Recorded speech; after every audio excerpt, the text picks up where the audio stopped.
What is up, everybody? Happy official start to the month of March. We are just a couple of days in, and we couldn't wait to the middle of the week like we usually go on the air because the Cincinnati Bengals have made a couple of moves and made some headlines along the way on this Monday as of the recording. This is the Orange and Black Insider Bengals podcast brought to you in part by FOCO, the fans only company.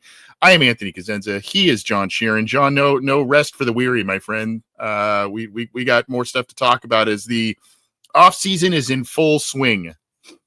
Yeah, full swing. They call us March Madness for a reason. There's rarely a day off for us in this month, but a lot of things happen. I was talking to my extended family this past weekend. I was at a wedding, and they're just asking like, "Oh, how's work and everything?" I'm like, "Oh yeah, it's about to have a really busy month in March." And he's like, "What? Really? There's no games going on this month? What the hell's going on?" I'm like, "Nah, man, there's not a day like it was just Sundays right during the season, but it's Monday, Tuesday, Wednesday, Thursday, Friday, Saturday, Sunday in the month of March.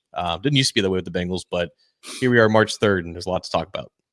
Yeah, we're cosplaying as Adam Schefter's and Ian Rappaport's and stuff this time of year. Johnny, I know, buddy. I know. Good to hear from you. Thanks for tuning in. I know. Usually I rock a Bengals lid on the air. I've got an orange and black David Bowie shirt. Does that count? But good to have all of you with us tuning in live or after the fact. If you are new here, welcome. And you may or may not know that we are part of the Believe Podcast Network, BLEAV, the National Podcast Network, and the Believe in Cincy podcast channel, along with Talking Football with Bengal Jim and friends. They had a great year with a lot of big guests and raised a ton of money through charity, as they always do. Guys, Jason and Kevin doing some good work also on our YouTube channel with 3 and Out. And Matt and Willie No Ball with the coach, Matt Minnick, and Willie Lutz doing their thing. Hopefully you enjoy all of those shows, and you can get that by subscribing through your favorite audio streamer to the Believe in Cincy podcast channel. You can also check out our guy Solomon Wilcott's doing his thing on the Believe Network as well. So he's Believe in Bengals. We are Believe in Cincy. So check out both programs. Subscribe if you can. Leave us a review, hopefully a good one. That would help us out. And if you like the video side of things, as our boy Johnny just said, we're streaming towards a couple of Twitter accounts, so check those out. And of course, Cincy Jungle's Facebook page. And if you would give us a subscribe to our YouTube channel, you can do so underneath John's side of the screen on the bottom portion there. There is a show icon. Click that. Do the subscribe. Thumbs up. All the tedious things we make you do to tell us that you like us. But we appreciate all the support, and we've got a lot to get to. I guess I'm calling this, and because we have a prospect profile we're going to get to at the end of the show, and I guess I'll just kind of spoil who that will be.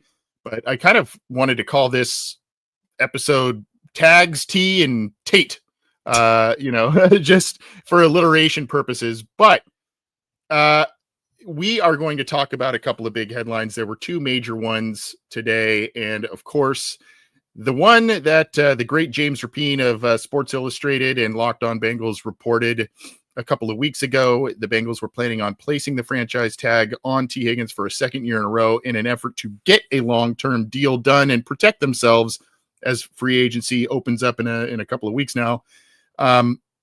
They did so, and the Bengals did confirm that. So the franchise tag, John, has officially been placed on T. Higgins for the second year in a row. I know you wrote something on A to Z Sports as well, noting kind of the historical aspects of this.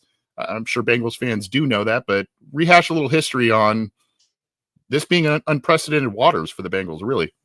I mean, this is not the first time, obviously, they used the franchise tag. I believe this is like the 4th time in the past 5 years that they've used the tag. But I do believe that this is the first time in a long time that they've used the franchise tag with the intention of extending the player that they tagged. And that's no secret, right? Duke Tobin said it to the world that that's their priority. It's what has been reported for the last several weeks. It is what we all believed was the mutual intent when T. Higgins changed his agent back in December. Stop me if you've heard this before, or maybe for the 70th time in the last 3 months, but it is still the same topic.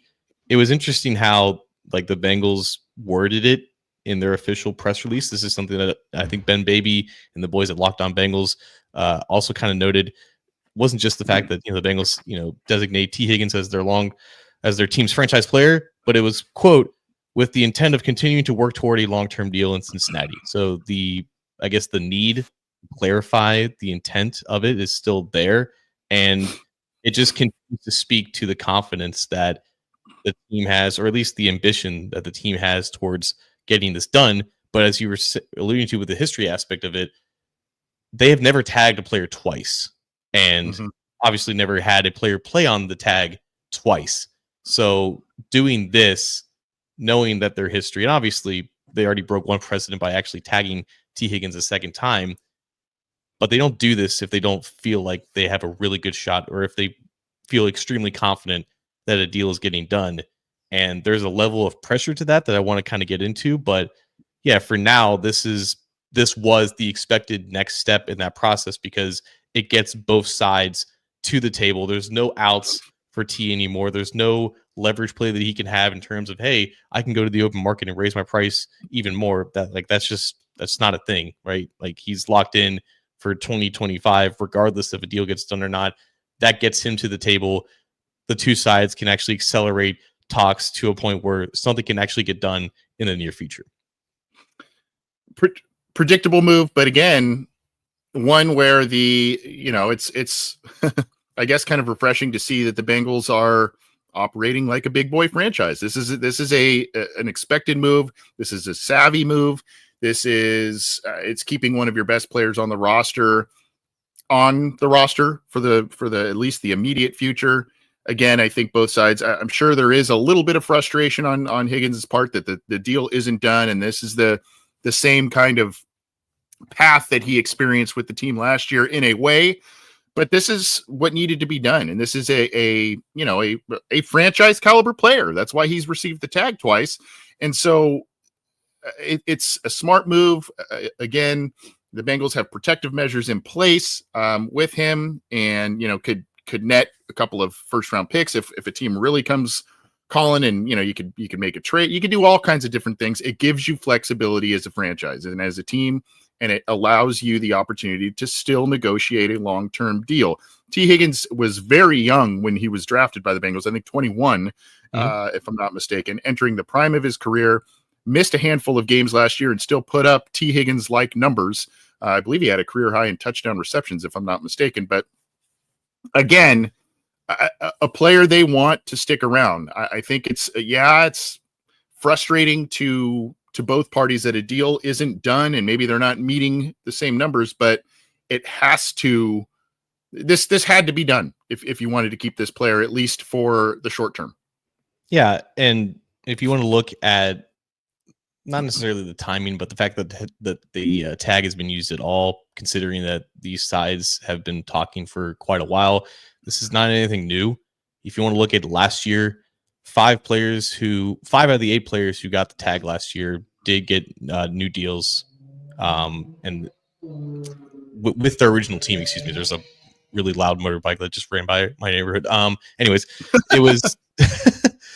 Yes, 5 players got deals with their new teams. 2 of them got traded and then got new deals. T. Higgins was the only one that had to watch from the sideline as all that happened. But 3 of those guys that got new deals with their new team, they got it within the first week of getting tagged. It was Michael Pittman, who's the most comparable player in this scenario with the Colts, Nnamdi Madubuike with the Baltimore Ravens, the defensive tackle, and Jalen Johnson, the cornerback from the Chicago Bears. And it was like L'Jarius Sneed, who got traded from the Chiefs to the Titans. That happened a couple weeks after he got tagged. Brian Burns got traded to the Giants and got a new deal. That happened only a couple days after he got the tag. So more times than not, when the tag is used, it is a sign that these talks are close. And this is just like the confirmation to really get it across the goal line and get both sides to meet where they want to go. And teams are incentivized to make sure that it does happen before free agency, even before legal tampering, just to have a clear sense of your financial situation entering free agency. Because you talked about flexibility. They are very inflexible in terms of T. Higgins' cap situation right now, because it's $26.2 million on the cap that they can't touch or move around without just extending him. And for a team that does want to be active in free agency, and spoiler alert, has created some cap space in order to do that, they don't want T. Higgins' cap hit to be $26 million. It might not be that much lower when they extend him, but it'll definitely be lower, and it will give them more room to add at least one more starting caliber player. And they obviously need as many of those as possible. So there is pressure, Anthony, now that the tag has been placed. Like, you got T. Higgins in the room now. Like he knows he can't go anywhere. No team, I think, Chuck 2624 in the comment section said it perfectly. No one's going to give up 2 first-round picks for him, and that's the only way that a team can negotiate with him and essentially get him on their team with that negotiation. Like, that's just not going to happen. T. Higgins knows he's going to play for the Bengals. You're getting him to the table at this point. It's up to the Bengals to really just actually go through with it, because they could have just let him go to the free agent market, see what he can get. Have a bidding war would ensue. He would get, north of $30 million per year, and that would be that. But now there's pressure on the Bengals to actually get a deal done so that this doesn't drag out into the summer like it did last year.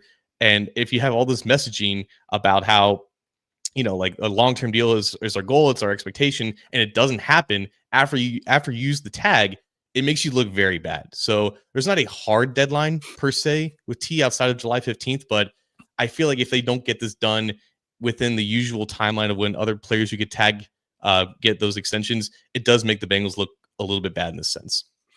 It does, but it also, in another sense, it does shed some positive light on things, because there was public lobbying by their franchise quarterback to keep this guy in Cincinnati. And so I guess if there's pressure is on the Bengals, and there is pressure to get this done, from not only maintaining the strength of the roster, but also a PR move. But they did, I think there is some pressure off of Joe Burrow, at least a little bit, because he's got one of his favorite targets back in Cincinnati.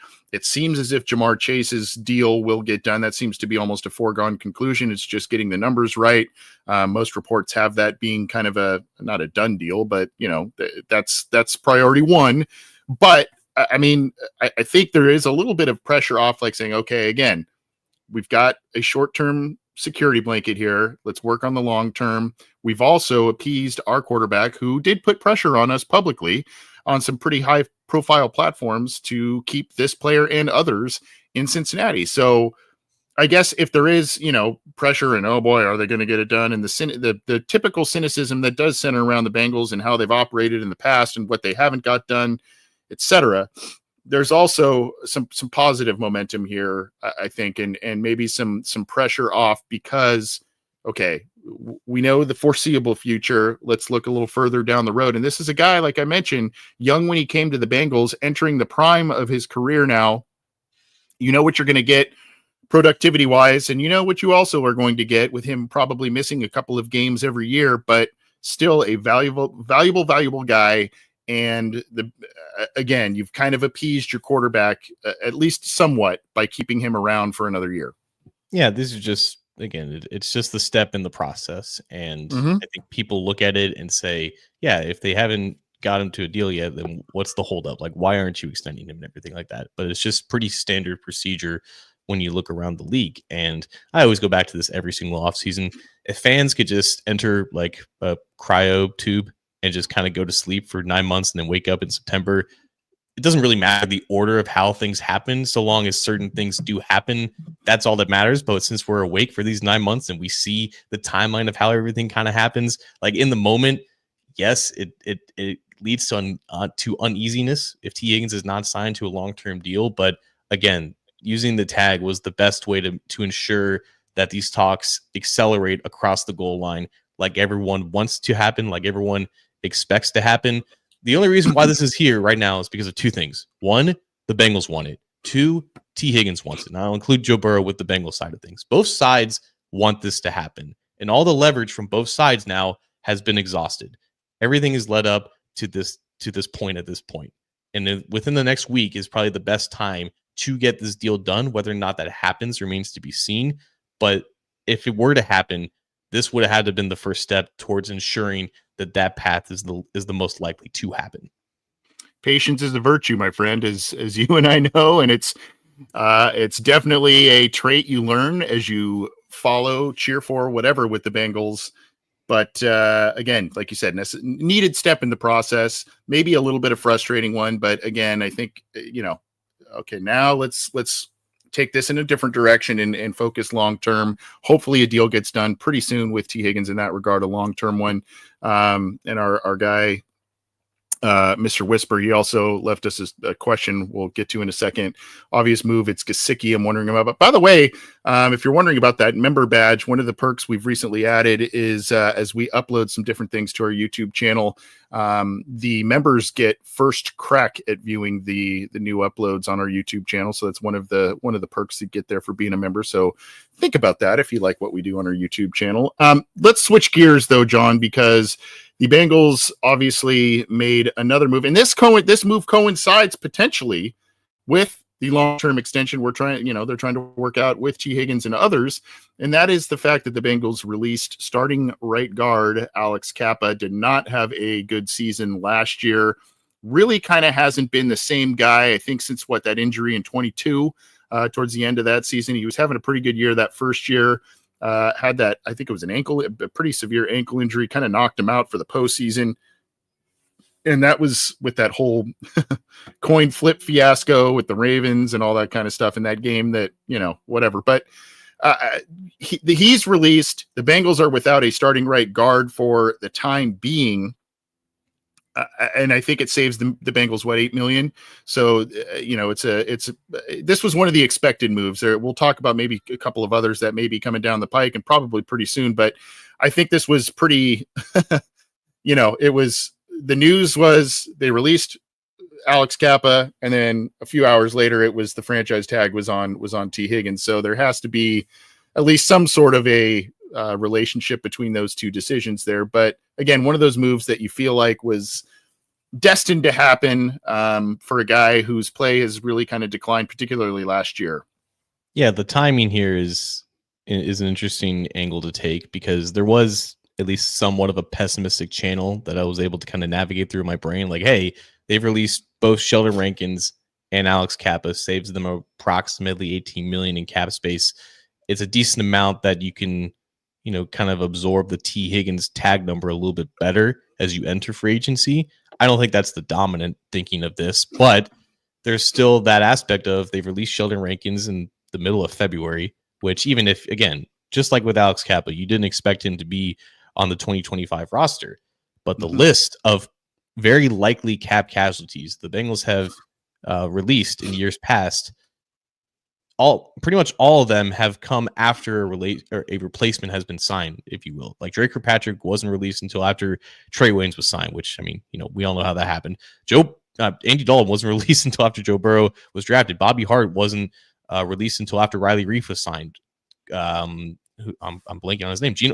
Geno Atkins, of all people, wasn't released until after Larry Ogunjobi was signed. There's a lot of examples of the Bengals kind of biding their time and not really doing the players any favors in this, because obviously the later that you release a player, the less likely he is to find a deal that he would like. But and so that's good for guys like Sheldon Rankins and Alex Cappa. But still, like you said, Alex Cappa was penciled in, at least at the moment, to start at right guard, and there wasn't any definitive statement about the team moving on from him, even though we all very much heavily speculated this was going to be the move, considering, like you said, he's never been the same since that injury in 2022. And he was the exact player that the Bengals wanted when they signed him immediately in the start of the 2022 free agency, but he hasn't been that player since, and he was entering the last year of his deal, a very expendable contract.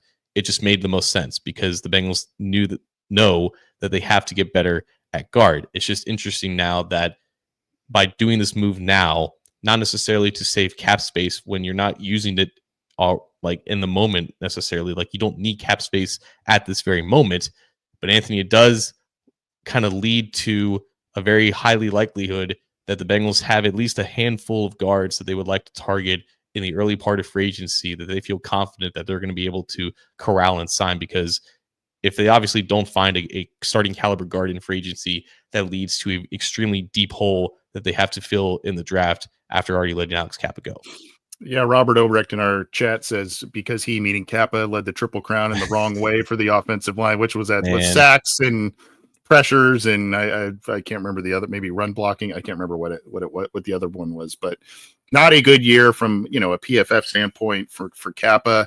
I don't mean to dog on the guy because he was a good player for the Bengals and a big signing for him when they got him. There's just been a decline in play, and you mentioned this. Usually the Bengals, okay, they let go of players once they have that contingency plan and replacement inked, that sort of thing. This is again showing a little bit of what I mentioned with the T. Higgins thing, operating like a big boy franchise, having some forward thinking, knowing what needs to be done ahead of time, whether that is with the in-house free agents that they want to extend or, being active in outside free agency. So again, I think this also shows a bit of forward thinking for the Bengals. Maybe again, it seems like, this is obvious. This is what a lot of teams do. The Bengals haven't traditionally operated this aggressively in terms of shedding veteran players, shedding contracts off of the books, but they feel that, this guy maybe wasn't going to start for him this year. And we've seen the Bengals, particularly in the late stages of the Marvin Lewis era, where they hung on to a player and started him a year too long. Right. And it cost him. So it cost him with on-field performances and it cost him wins. So again, I see some forward thinking with this move. I don't mean to dog on Alex Cappa because he was a good player, but this was something that kind of needed to be done, and it shows their plan of attack going forward this spring. Yeah, I just think that we are conditioned to kind of identify the likely cap casualties at first, and then even if they aren't cut immediately, like in this case Alex Cappa was, we still operate under that assumption that they're going to still target those positions and then make the moves accordingly. This is just like you said, a deviation from that practice, which it's not going to hurt them in the long run, so long as they do address the position in free agency. And I go back to how they signed Cappa in the first place. It was literally 12:01 Eastern, Monday of legal tampering, and Adam Schefter, like the first thing that he tweets after the opening free agency is the Bengals sign Alex Cappa to a deal that we've never seen them even offer to a guard, whether it be their own or an external free agent. So it was like knocking down two precedents with one move of them not only attacking a position of need immediately in legal tampering, but also on a player and a position that they don't normally spend a lot on. So it was a big move for them, and hopefully the injuries and the decline of play don't take away from the quality of the player that Alex Cappa was necessarily. But I do think that even if he wasn't injured and even if he didn't decline so dramatically, I do think that there should be an emphasis towards not only getting younger, but more athletic at his position, because that's something that I think kind of goes not really talked about necessarily when not only targeting free agents, but maybe drafting guys in the first place. Is not only are you limiting yourself and your ceiling as a team with lesser athletes, but when they do suffer injuries like this, like Alex Cappa was always a middling low tier athlete. That's the biggest negative in his profile, coming out of a very small school that, by the way, doesn't have football anymore, Humboldt State.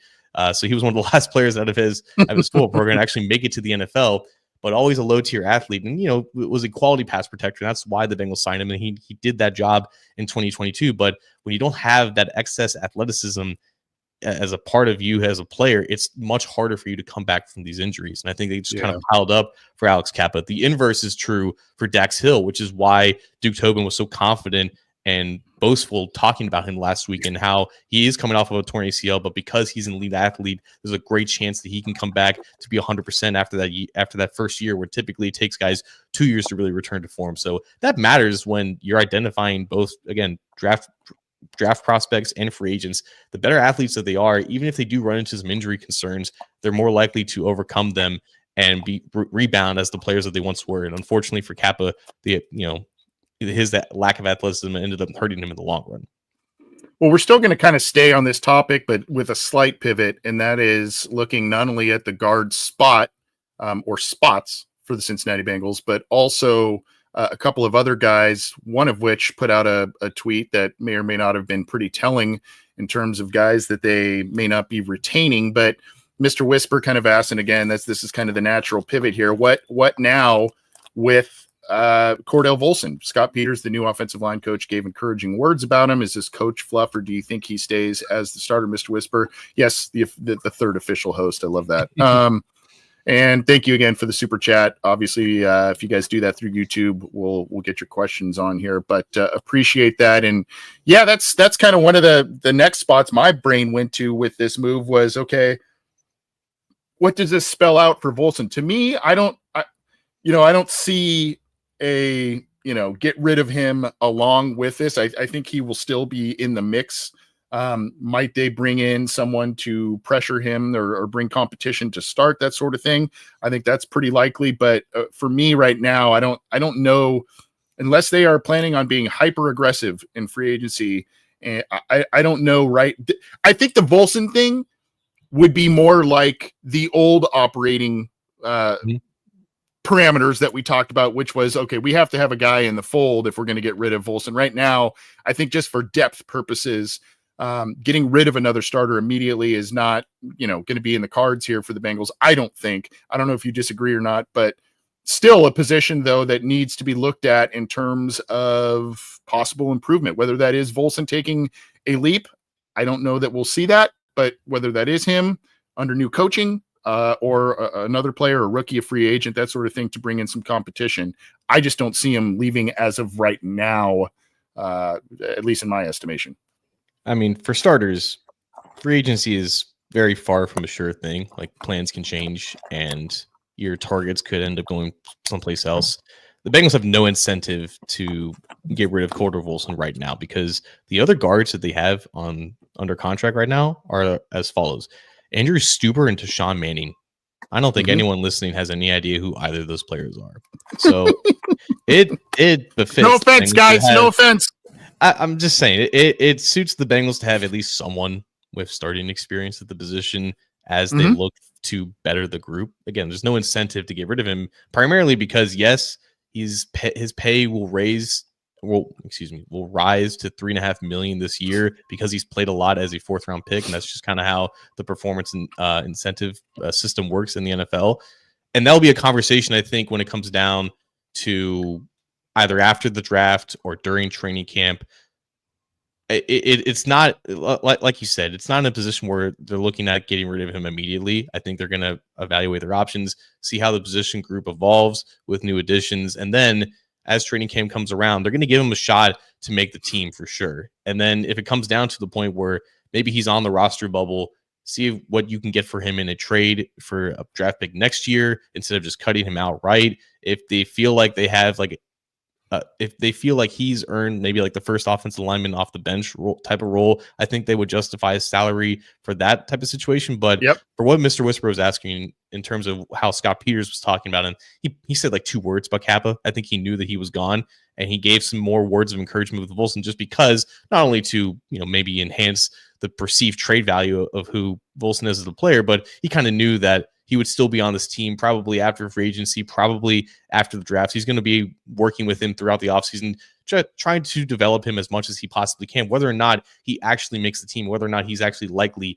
to make the team. I think Volson will be around in the offseason. It doesn't hurt the Bengals at all financially for them to do that, because even if he's making a little bit more than what he used to be making, it's pennies in the grand calculus of the salary cap. So I think the conversation with Volson will really ramp up in August when he's competing with snaps and with potentially the second stringers. I think that's accurate. You're also looking at a guy who's 26, not going to be 27, being Volson until July, and Cappa is 30, just turned 30 in January. You're talking about a guy who, even though he was older when he was drafted, Volson technically could be entering that prime area of his career, that prime time of his career. So I think all of that kind of, plays into it. And maybe, there is some excitement from Peters. Is it fluff? Probably. Is there excitement maybe that he has still a younger guard to potentially work with? And maybe there is some extra things that can be mined out of Volson after some new coaching, some fresh eyes, fresh approach, all of that. But I do think, like you, I think there's going to be competition there for that starting spot. And if Mr. Whisper's asking, do you think he stays a starter? As of now, I don't think he stays a starter. I think there's going to be competition. And I think He'll probably remain with the Bengals in my estimation as a backup and a valued backup type of guy, and they probably invest somewhere else, free agency, the draft, or both, as competition and a replacement starter. Yeah, I think it's a fair concern to have if you are thinking about this as a fan, because this team has consistently shown that they don't know how to evaluate the guard position as well as other positions on the team. So knowing that Volson has started within the system for the past 3 years, there's a comfortability there. And again, like I think that they still want to see what the final product of their development of Volson is. And if it comes down to the point where they were so successful in rebuilding the offensive line, retooling the guard position, that they can let him go, I think that that's definitely a conversation to be had, especially if he doesn't take those steps that he's required to take in training camp. But yeah, like a new offensive line coach, see what he can do. I think Houday Brew brought up a good point. The fact that he played a couple different positions in college, but not necessarily on the left side. Remember, like left guard was only an option for him because they didn't have like a set in stone starter there. Like he wasn't supposed to beat out Jackson Carman necessarily as a rookie in 2022, but that was the nature of the situation, and he's developed there ever since. So yeah, that versatility definitely helps him out. And I do think that's a good point, though, because they could sign a veteran guard in free agency and they would want him to play at left guard, and maybe they bring the competition to right guard. I think they would have at least some confidence that both Volson and Cody Ford could compete there with a rookie that they could draft maybe on day 2 or early day 3, and they could have that battle there. So I don't think that either left or right guard is really set in stone. I think both positions are very fluid, especially now that Cappa's gone. Yeah. And now moving on to some other, you mentioned that the Bengals, with the Rankins move and the Cappa move, they've freed up, about 18 million. So now there's some other players that, Mike Hilton's contract is up. He put out a tweet, basically, something to the effect of new opportunities presenting themselves, that sort of thing. So you're kind of getting the feeling, along with the propping up of Dax Hill that you mentioned, you're kind of getting the feeling that the writing may be on the wall there, that, the slot corner position is going to be Dax Hill's, and Mike Hilton may not be back with Cincinnati. And then there are some other guys too that the Bengals do have under contract. We're talking Zach Moss and others that they could release to make more space. I believe it was Joe Goodberry who put out on Twitter that the Bengals, with Trey Hendrickson, T. Higgins, and Jamar Chase technically under contract in 2025, the Bengals have currently about $32 million in space, if I'm not mistaken. So, they've got space to play with. They've got more opportunities to create more space, but some fan favorites might not be back in Cincinnati, namely in the form of Mike Hilton. Yeah, first of all, Joe's got to add some context behind the number, because that includes like the draft pool, practice squad payments, a bunch of stuff that is not over the cap. So on over the cap, you'll find that they have around like 43 million. But yes, technically in Bengals terms, they have about 32 million to actually spend. That old rookie pool, baby. I love it. Yeah, I mean, this is what they do to us, right? They make us go through every freaking minute detail in ways that no other really team has to do this. So, but yeah, like there are other moves that are going to come. Sam Hubbard, unfortunately, I think is going to get cut. He's going to get released. I think that's just where things are trending there. I don't think they're going to be able to find a trade partner for who he is as a player now, and the fact that he's come back for now 2 different injuries in these past 2 years. I think the writing's on the wall with that. Jermaine Pratt, they're probably still looking to see if any team can give up like a late day 3 pick, because they could use one more of those as they enter this draft with only 6 picks. But if they can't find a trade partner, that could be a situation where they try to find a replacement in free agency, a linebacker, and then release him. Again, it would probably be better for Pratt if he were to be released before all that happens, but those are probably the 2 most likely to come down the pipe next. Zach Moss is interesting because he's still dealing with a neck injury, and they don't know the situation with all that, but they are looking to add to that running back room, and Moss would be making a decent amount of money for someone who, admittedly already lost his starting job. Chase Brown's going to lead that backfield room now, and I don't think they would want Zach Moss as an RB2 under the number that he's making. So it's all about value. I mean, it's always been the case with the Bengals, and that's what they're going to be looking for in replacing these guys. But yeah, it seems as if the trend now is to kind of get these moves done and over with, but maybe they'll give, Pratt and Hubbard their own days of exodus, if you will. Yeah. Like you said, that, Hubbard, Hilton, some fan favorites that may not be in Cincinnati next year, which is a shame. But, also, I think along with the Cappa move, this team wants to get a little younger, wants to get a little more athletic in certain spots. And, these moves, as harsh as they may seem, and as much as it seems like, the NFL being that cutthroat business, it's kind of some of the necessary stuff, right? I mean, these are the things that have to happen, particularly if you do want to keep the guys in their early and mid 20s, Jamar Chase, T. Higgins, etc., in Cincinnati long term. It comes with the territory. 100%. And like you said with Hilton, I think there's also an interesting conversation about who is actually going to take that spot. I don't think it's going to be Dax's immediately, or I think there's going to be a conversation about if he'd be better in the slot, but I think Josh Newton also has some rights to that position as well, considering that he shined a little bit on the boundary, but his best fit might be in the slot, and the fact that Dax played some decent snaps outside. If he comes back and is able to compete at there, like that's going to be a conversation that can be had as well. But it's not just Mike Hilton, obviously, who is probably out the door, but this is the time right before free agency where these guys are kind of getting these internal offers. They're seeing that it's probably not what they could get in free agency, so they're kind of coming to those conclusions. It's, along with Mike Hilton, I think BJ Hill is another name that's going to see what he can get out in free agency. Mike Gesicki may be the most interesting domino here because there's reports that the Bengals would be interested in bringing him back. But again, he's a tight end, technically in name only, and they don't normally match what those guys get on the open market. And it's a pretty weak tight end class, all things considered. So it's definitely in Mike's best interest to see what he can get from other teams and then come back to the Bengals and say, hey, you want to match this? And then the Bengals will make the decision to either do so or not. But yeah, the windows in the NFL close extremely fast, and the teams that went to the playoffs in 21, 22, they just don't exist anymore.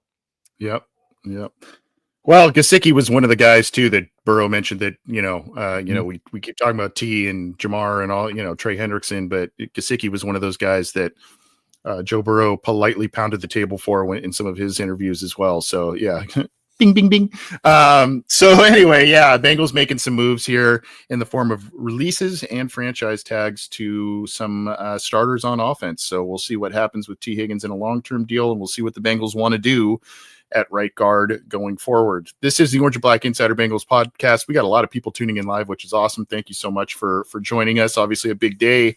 As big of a day, I guess, that there could be in the beginning of March here, aside from the free agency frenzy that's going to be kicking off in just a little bit. But we are happy to have you with us. Go to the Believe in Cincy podcast channel through your favorite audio streamer to get all of the episodes of our shows and the others on the Believe in Cincy podcast channel. That's BLEAV in Cincy. Go check out that channel. Subscribe to our YouTube channel by clicking the show icon at the bottom of the screen there. If you're checking us out on YouTube, check us out on Twitter, all kinds of different stuff. We appreciate you and your longtime support of this show. John, one of the options at right guard may be right there in the draft, and one of the biggest risers, not only because of his glorious mullet, but because of his performance. I think it kind of stunned some people about the athletic profile that he put forth at the combine. Mr. Tate Ratledge, a guy who knows a thing or two about Amarius Mims and playing with him, and a guy who comes from the SEC, good pedigree. That could be a guy, John, that the Bengals start looking at. They like those Georgia guys. They have a good relationship with that program down there, it would seem, and they've drafted a lot of guys. And this guy just fits the mold. I'm going to bring up some stuff on him here, and we'll talk about that. But this was one of the guys too, John, if you remember, that we talked about as guys we're watching going into the combine. And lo and behold, the guy really helped his stock. That is for sure. This last weekend at the combine, I think he did really well in some drills, proved to be a better athlete than I think some people thought he would. He was. And so you go back and you got to look at the tape, and there's some tape things that we'll show here, but you can see here just some stuff. 6'6" is kind of where he measured. 308 is what I think he weighed in at the combine, but he's played at 320. He is older. He turns 24 in April, right around the draft time. So he is older. He was a first-team All-American last year and a first-team All-SEC player the last 2 years, and of course, a 2-time national champion with the Bulldogs. Is that age a concern? I mean, we've talked about that with Cordell Volson. I see that he anchors really well. He tested better athletically than some thought. I think he's got throwback guard mentality, not just because of his mullet and his tats and all kinds of stuff, but he's just throwback dude. I think he's a day one starter, especially with that athletic profile. He's always looking to take somebody out. His head's on a swivel, as they say, just always looking to find someone to hit. And we'll see a couple of clips here. Here's the RAS profile from Kentley Platt, aka Math Bomb. You can see there the unofficial 9.97. And then you see that, look at the composite, the 40-yard dash, the 20-yard split, the vertical and the broad. Did not do the bench, but I think his strength kind of speaks for itself on the tape anyway. But, really good profile that he put forward. And I think a lot of people were like, wow, okay, let's talk about this guy a little bit more. We were talking about maybe round 3, round 4. Did he sneak himself into round 2? Here he is, top of your screen there, just takes out the linebacker that's coming through against Clemson. Not a big game, but a nice play. This one again towards the top of your screen. He kind of he passes one guy off as a little late on this, but still holds up just enough for a touchdown throw. I believe that's Carson back there that's throwing that. Bottom of your screen there, just stands pat, and that's a big boy he's going up against in Tennessee. And this was a big play in the bowl game there. Nice catch by the receiver.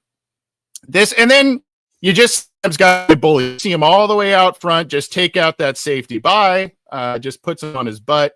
And then here, this is a fun one. I almost want to do this in full speed, but he sees this guy coming across and just takes him out, and that guy lands on his butt there as well. So, and we could bring those back up, but sometimes he just wants to be a bully, and I love it. He just finds a guy, and I love, like you saw at that last clip, he had a guy in front of him that he was kind of looking to make contact with, and he saw that the guy was kind of looping around the tackle there, and he took him out. And then, the big play where he lumbered up the field, all the way up the field, and took out the defensive back in a play just because. I liked him as a 3rd-round pick. He might have snuck himself into the 2nd round with this testing. Obviously, there's some more stuff with the pro day, but I could see this guy, especially, I almost look at the age as not a concern when you see the athleticism and you see the pedigree and the conference that he played in, because now you got a guy, it's like, Mims, there was question, do you got to develop him? There was not as many games played by Mims, that sort of thing. This is a guy, I think it's a plug and play situation, especially because he tested better than a lot of people thought. Yeah, and he was one of the only handful of confirmed meetings the Bengals had with interior offensive linemen. The other one was Jared Wilson, who played next to him at Georgia at center. I kind of feel like it's rather unlikely. I think the Bengals are going to draft a center, so maybe part of that meeting was getting more intel on Ratledge, which I don't think is completely out of the question. The Bengals have done that with several other guys in the past, but obviously they were extremely familiar with Ratledge already because they watched a ton of tape on him while watching Amarius Mims last year and then falling in love with Amarius Mims. Ratledge was pretty much just as locked down of a pass protector as Mims was when they both played together in 2023. Like you said, he's on the older side because he didn't play his first 2 years at Georgia, but then he became a starter in 2022, had a pretty decent year, built on that, and had the best year of his Georgia career in 2023 when he was fully healthy. In 2024, he suffered, I think, a bad ankle injury very early in the season, very reminiscent actually of Amarius Mims from a year prior, but he came back, and I think he finished the year really strong, particularly in the Sugar Bowl. Like his tape was pretty solid in that game, but one of the, just like we talked about with Luke Kandra a couple weeks ago, very balanced in terms of his production for both pass and run blocking. I think he has the strength, obviously, to hold up in pass protection, but he's got the movement skills and the power to move and displace people in the run game. And I think he's like, I think you were kind of alluding to it as well. Like in pass protection, he just moves with a lot of confidence, which I think is the case with some elite athletes who are very comfortable with their game. Obviously, the chemistry with him and Mims already exists, and I think that's something that would attract the Bengals as well. His arm length was interesting to me too, because pretty much all the tackles that the Bengals met with, like, it had really long arms. Like, and this is not really necessarily a class with a lot of long arms and long athletes, if you will. But at guard, it doesn't seem like that was necessarily a prerequisite, because his 32.25-inch arms is a little bit on the short side, but obviously that's more negated the closer you are to the center position. But yeah, so someone that I think could have declared last year and been a pretty early pick because of how well he finished 2023, but he decided to come back. Unfortunately, got injured, but like you said, with this combine performance, I really don't think he'll leave. He definitely won't leave the second day of the draft. He might not even leave the second round. I look at it as, this kind of has, and granted, Scott Peters is new, so, we have yet to see kind of exactly what he looks for in his offensive lineman, but I see SEC, polished guard, Georgia, a position of need, obviously, and a guy that I think could come in and start. Is he going to be all pro? Is he going to be numerous Pro Bowls? I don't know about that. I just see a solid player with a mentality that I really like. I said throwback. I just see an old school lineman with new school athleticism, right? I mean, that's kind of what I see out of him. And I think he's a guy, whoever lands him, I think he will be a good player for them should he stay healthy. And I see a lot of things that point the Bengals' direction for a player like this. Well, I actually did a mock draft this morning, and he was the second round pick in that mock. So I do. The ties are definitely there. I think there's an allure to, if you're going to have a new starter play next to Maurice Mims, and you want a guy with higher upside, might as well get the guy that he already knows, right? And obviously, Mims proved to be a decent scheme fit. I think Ratledge would be very similar with whatever scheme that Scott Peters wants to implement there. But you talked about upside and ceiling, and yeah, it's very obviously premature to declare anyone like an all-pro necessarily, and it's not really good business to do that. But when you look at offensive linemen, the guys who have the best chance of reaching that ceiling are the elite athletes. It doesn't matter how far back that you go.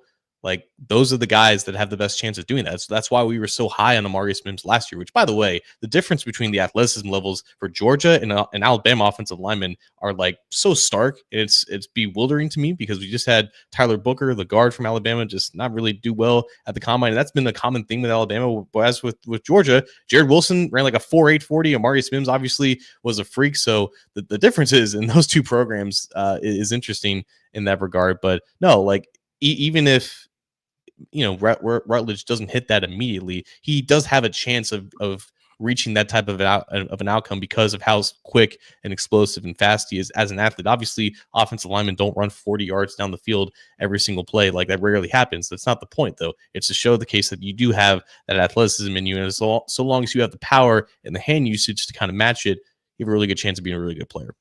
It's interesting you bring up Alabama and the athleticism thing. That was kind of the deal with JC Latham last year. Remember, he wouldn't run, he wouldn't do certain drills, and that was kind of a little bit of a red flag. And the name escapes me a couple of years ago that the Raiders drafted him, that was linked to the Bengals offensive guard, Alex Leatherwood. That was another guy that, the Bengals were kind of linked to, and, there were some questions about his profile as well. But yeah, I mean, I think he's a very clean prospect. If I guess to use a very shticky type of descriptor for him, but I just think he's clean. I think he'd be a solid pro. And like you said, that is another key, that if the Bengals maybe don't land a veteran free agent or a high level free agent to man that starting right guard spot in outside free agency, this could be the guy then you got a veteran there that is, your starter, but you want to provide some immediate competition. This guy could come in and bring you depth. If you get your left guard settled in free agency, with the Cordell Volson situation there, you can get this guy at right guard and start him. And I think that point that you brought up about, you get a little hesitant sometimes about starting rookies right out of the gate. A lot of times, but if you were to do that, starting him next to Mims, they know their styles of play.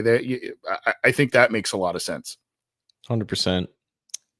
Rutledge really only played right guard in college as well. Like, I think he logged at 4 total snaps at left guard, but obviously that doesn't always matter. Like we just talked about, like Wilson never really played left guard in college either. So it really just depends on where Peters would want to put him. But yeah, fit and landing spot matters so much in terms of how these guys actually hit their potential, and going to an offensive line coach that's revered for his quality of developing and teaching technique and the familiarity of playing next to someone that you already know in an offense that I think kind of fits what his skill set is as a really high level pass protector.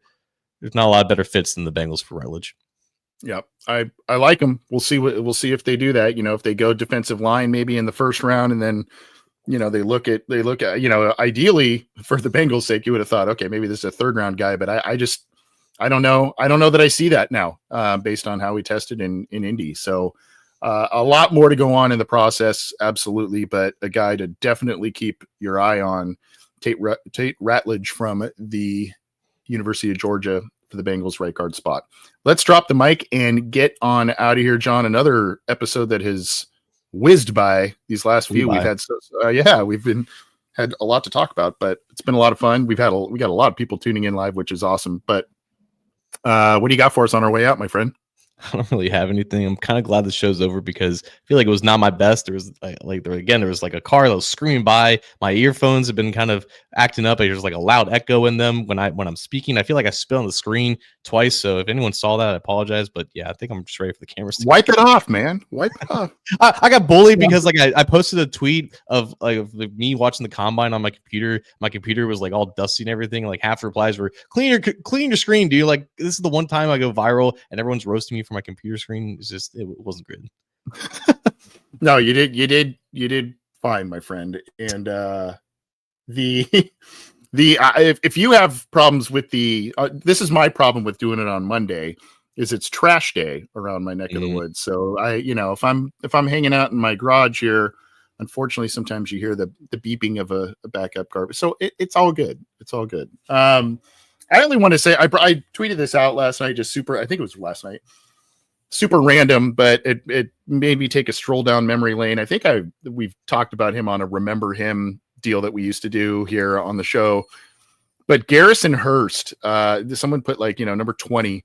Who's a player in your on a team that wore number 20 that you remember? And I'm like, man, Garrison Hurst. If you remember, he won. I think he won the Heisman, and then he went to Arizona, and he had all these injuries.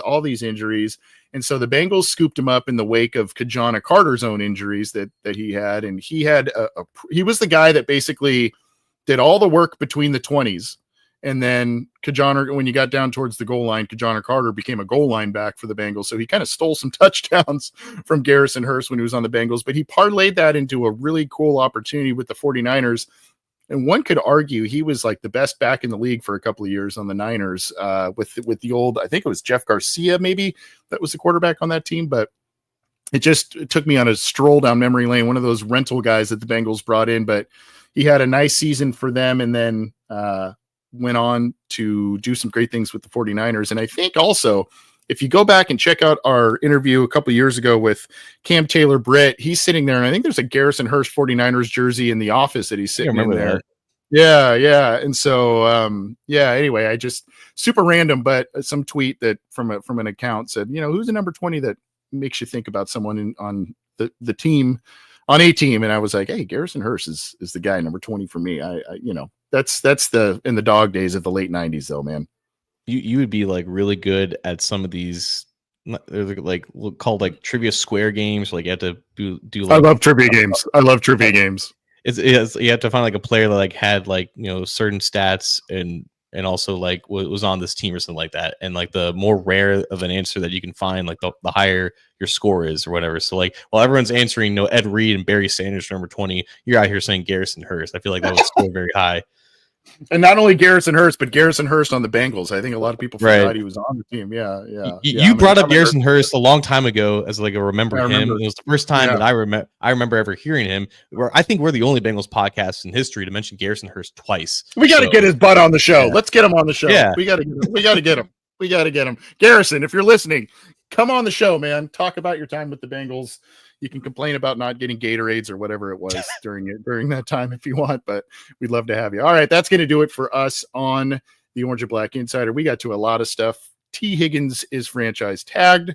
Alex Cappa is released. The Bengals are probably going to be doing a couple of more moves before free agency, and they should probably be taking a hard look at Tate Ratledge out of Georgia for the future of the guard position. For John Sheeran, I'm Anthony Cosenza. This is the Orange and Black Insider, brought to you in part by FOCO, the fans-only company. Go check out their website, foco.com. Check out the Bengals stuff. They've got a cool Jamar Chase, Carl Pickens dual Rookie of the Year bobblehead that is available for pre-order. They only got 75 of those apparently being sold, so go check that out. Thanks everybody for hanging out. We got a lot of people watching. Appreciate all of you. Go subscribe, do the things, and check out all the stuff that we've got on our channel. John, take care, buddy. You as well.